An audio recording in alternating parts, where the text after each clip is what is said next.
everyone, Scott Hansen here from NFL Red Zone. I hope you're checking out 1 hour of 5 Yard Rush, one of the best podcasts on NFL football in the UK.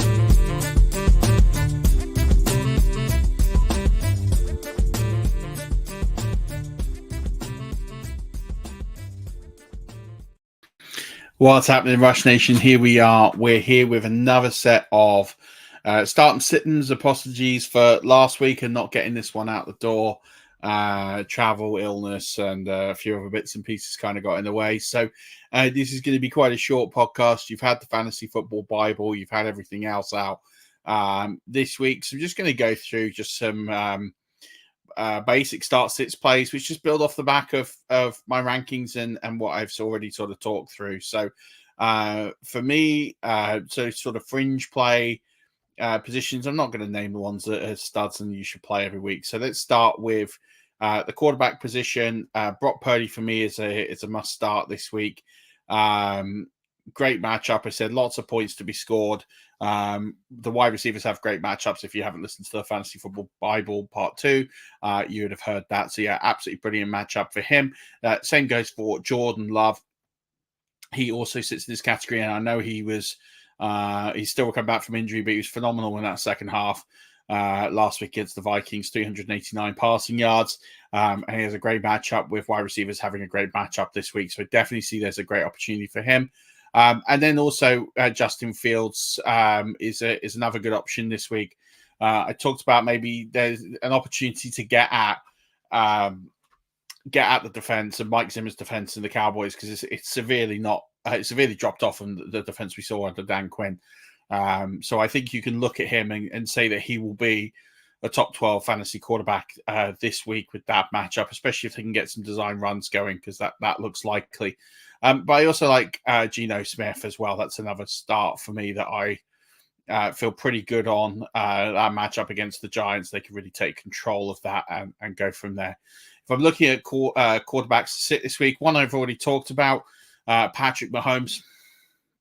So already talked about how difficult this matchup is going to be, the lack of weapons. He hasn't topped 25 fantasy points since week 7 of last season. And now he's doing it with a diminished return.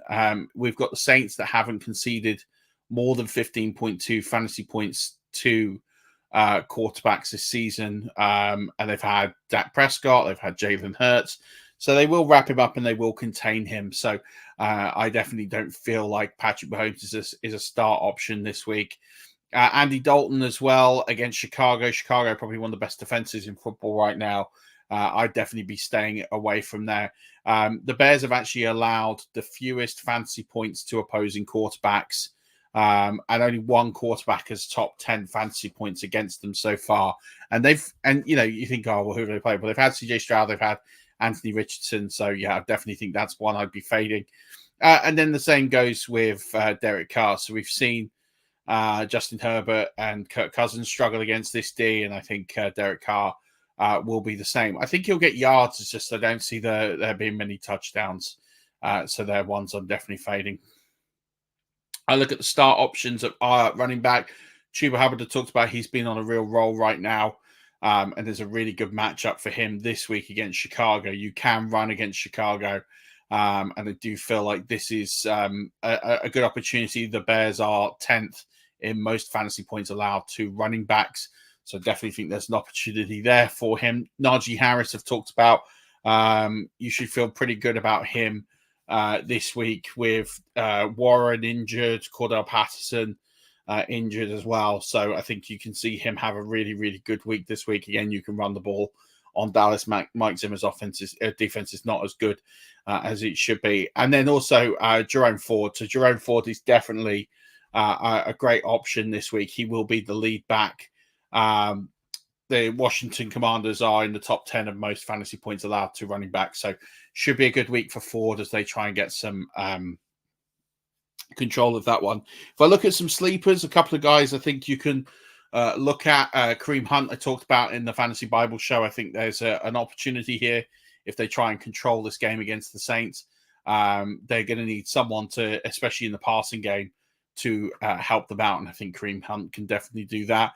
I definitely think Javonte Williams is someone who could surprise. This week, the Raiders do give up a lot of fantasy points to running backs. At least 5 running backs this season have had 11 PPR points against them. So there's definitely an option for him to be a flex play. And Alexander Mattison, it's all trending towards Mattison getting in ahead of Zamir White. So it's definitely one I'd be watching. If I'm looking at backs to sit this week, one of them is Zamir White. I just don't think he's got the juice, and he's someone that's definitely on the verge of losing his job. Rico Dowdle as well against Pittsburgh. This is just not the matchup really to take advantage of. The Steelers are the second best team in football when it comes to fantasy points allowed to running backs. So that's definitely one to avoid. And then I kind of am on the fence with Zach Moss. I think Chase Brown is getting a lot more work, and I'm just a bit worried that he is someone that I'd be a bit careful of. So he's a potential bust candidate this week. Wide receivers to start this week: Jaden Reed, Deebo Samuel are both in my top 7 this week. Deebo Samuel's my 3rd, Jaden Reed my 7th wide receiver this week. Deontay Johnson's up there as well. He's my wide receiver 6. So those 3 in particular are must starts this week. I think they all have great matchups that can be heavily exploited. And I really like the options of all 3 of those this week. I also think Amari Cooper has a really good matchup. I really like his matchup this week that can be exploited. I've got him at 21 in the rankings. Would not be surprised if he finishes above that. So I really like his options this week. If I'm looking at receivers to fade this week, it's a really hard one because I think, to be perfectly honest with you, with the injuries and then with what we've got at the, like what's going on in Miami and the bye weeks involved, like it'd be really easy to say like Jalen Waddle, yeah, sure, absolutely. I want to try and come up with some like different names. So Xavier Worthy is one I'm a little bit concerned about, just from a volume perspective. If they don't hit that deep ball, that's one that they can definitely take advantage of as well. So he's one I'm definitely a bit concerned about. I'm definitely thinking as well Keenan Allen. He's one that I'd be sitting this week. Jordan Anderson has a really, really bad matchup, as the Tank Dell, especially since Nico Collins and Stephon Diggs have better matchups. They're the guys that I'd be looking to avoid this week. And yeah, just keep an eye on Tyreek Hill. That could be a really rough one. Tight ends, Tucker Kraft, I think, has an option this week to be relatively decent, as with Pat Freiermuth. So definitely feel free to start those.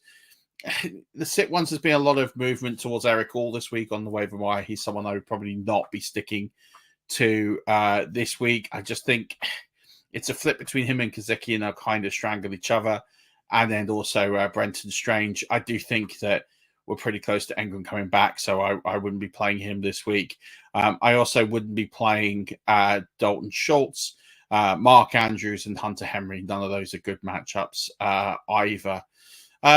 If we're looking at DSTs outside of like who's owned heavily, the Broncos scream to me as a good one, the Dolphins and the Vikings, and I'm definitely thinking they're probably your best options. And if you're looking for a kicker who's not widely owned, who should experience a good week this week, Jason Myers is one that I would definitely be going for. So he's one that I'm definitely looking at this week. So that's kind of where I'm at with the starts and sits. All that context should have been given to you. If you're sort of listening to this one, you haven't listened to the Fantasy Football Bible, give that a check out, because I talk through every game. I talk through every game script, and I say where I'm at with games and how I view them, how Vegas is viewing them, how I think the game's going to break down. And then I talk about every player who I think is going to be fantasy relevant and where I have them ranked. So those 2 episodes really kind of set the tone for this one. This one kind of normally comes before, but the way that the week's gone, it's come out after. So give that a listen. And then, as I sort of put out in one of the last podcasts I did, join the Patreon. It's literally just a couple of pounds a month. And tomorrow night, I'm happy to go through some rosters and come up with some ideas on how to refresh rosters that are really struggling. And we can look at leagues and go through there. So you get exclusive access to me. So, feel free to join before Saturday night. And I will do what I can to look through some rosters and offer some guidance. And I tend to do this through voice notes. You get a really good understanding. That's going to do it for the rest of the week for here on 5 Yard Rush. Thank you very much for tuning in. Thank you very much for all the love and support.